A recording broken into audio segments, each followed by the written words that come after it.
Hello everyone, my name is Sean Densley, and I will be explaining a little about Google Sign-In for websites today. Before diving into Google Sign-In for websites, I want to briefly describe what my senior project entails. My project is called Lesson Scheduler Plus. It is a web application intended for use by tutors and their students. I am creating this application to assist my wife with her piano tutoring business. There are four main purposes to Lesson Scheduler Plus. First is to help manage the schedule for the tutor and allow the students to request tutoring session blocks. Second is to provide a payment processing service so the students can pay the tutors online and to assist in managing any fees. And the third or fourth are ways of communication. First is task assignments that the tutor provides to the student to help them achieve goals between sessions. And the second is notes or text messages that go between the student and the tutor. Now let's go ahead and dive into what Google Web Sign-In for Websites is. It's a web API that Google has provided to developers to allow for external sites to utilize Google login credentials for signing into their sites. It is a form of single sign-on. Google Sign-In for Websites leverages the work Google has put into a secure login platform. As long as the developer follows the guidelines presented by Google in the documentation, the sign-in functionality is secure to Google's level of security. Since hundreds of millions of users utilize Google services, the chances are that the users you are seeking will already have a Google account. Once the user has authorized your site to access their Google user profile, your site can retrieve and use that information for tracking your users without requiring the user to remember an additional set of login credentials. Utilizing Google Sign-In for Websites also simplifies integration with other Google APIs like Calendar, Docs, YouTube, and many more. So let's briefly review the basics of how to utilize Google Sign-In for Websites. First off, you need to create a Google API console project.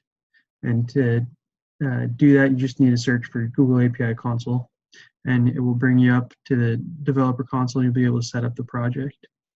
And then in your application, you will need to include the Google Platform Library, as shown in this script tag right here.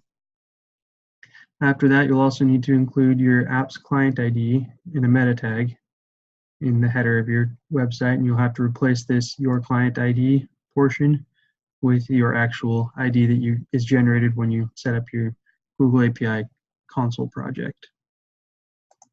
And after that, you'll need to add a div element to encase the login button.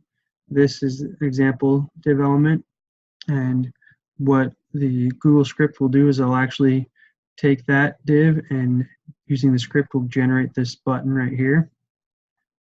And then you can utilize after a successful login, after the user authorizes your access of their Google user data, you'll be able to access their profile data and be able to, as an example in this function here, you'll be able to get their basic profile, get their ID, their name, their image, their email, etc.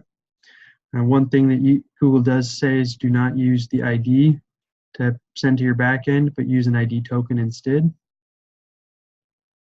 Now I'm going to go ahead and demonstrate a little with my website. So here's my website, I'm working on it still. This is the basic button. I created a custom button up here. When I click sign in, it pops up with choose an account, and I select the account I want to choose. And then, as we can see over here in the logs, it's thinking still. There we go. It's signed in. Success true, first name, last name, email, and user ID. I'm still working on getting the back end to work properly so I can get my user ID from my server. Then also, you click the logout button, and it signs me out. And that's how this works. I'm going to go ahead and go back and show you really quick.